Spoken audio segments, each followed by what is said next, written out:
లో ఓ మంచి భక్తి కలిగిన క్రైస్తవుడు గాయపడ్డాడట.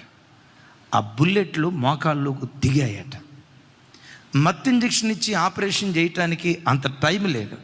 దిగిన బుల్లెట్ తీయకపోతే తను చనిపోయే ప్రమాదం ఉంది. ఆ గాయపడిన వ్యక్తులందరినీ చర్చిలో పెట్టి ఆపరేషన్ చేస్తున్నారు. అందరూ ఆపరేషన్ చేసేప్పుడు పెద్ద పెద్దగా కేకలు వేశారు. ఓ క్రైస్తవ బిడ్డ మాత్రం కాల్లో బుల్లెట్లు దిగితే ఆ బుల్లెట్లు తీస్తూ ఉంటే ఎంత కూడా కేకలు వేయకుండా పిన్ డ్రాప్ సైలెన్స్.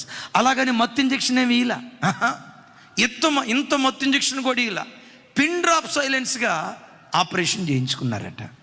వాళ్ళు అడిగారట, బాబు ఆపరేషన్ చేస్తూ ఉంటే అంతా ఇలా కేకలు పెట్టి ఏడ్చారే, నీ నోటు నుంచి ఒక్క ఏడ్పు ఒక్క మాట వినపడలేదే, ఈ బాధ అంతా నువ్వు ఎలా భరించావయ్యా అంటే, అయ్యా ఫుల్ ఫీట్ వైపు చెక్క సిలువ ఉంది కదా, ఆ సిలువను చూసినప్పుడు నా ప్రభు నాకు గుర్తొచ్చాడయ్యా.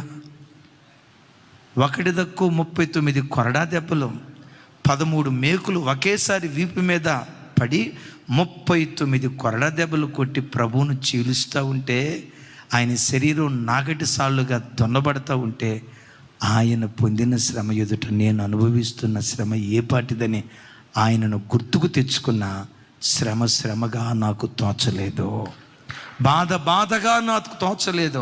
ఆ సిలువను ఎప్పుడైతే గుర్తుకు తెచ్చుకున్నానో దాన్ని భరించటానికి కావలసిన శక్తి ఆ సిలువలో నుంచే పుట్టుకొచ్చింది.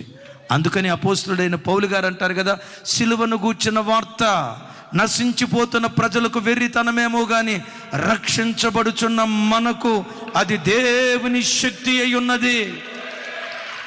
సిలువను నీ హృదయంలో స్థాపించుకుంటే ఎంత అవమానాన్న భరిస్తావు, ఎంత నిందనైనా భరిస్తావు. ఓర్చుకుంటూ వెళ్ళిపోయే శక్తి ఆ సిలువలో నుంచి పుట్టుకొస్తుంది.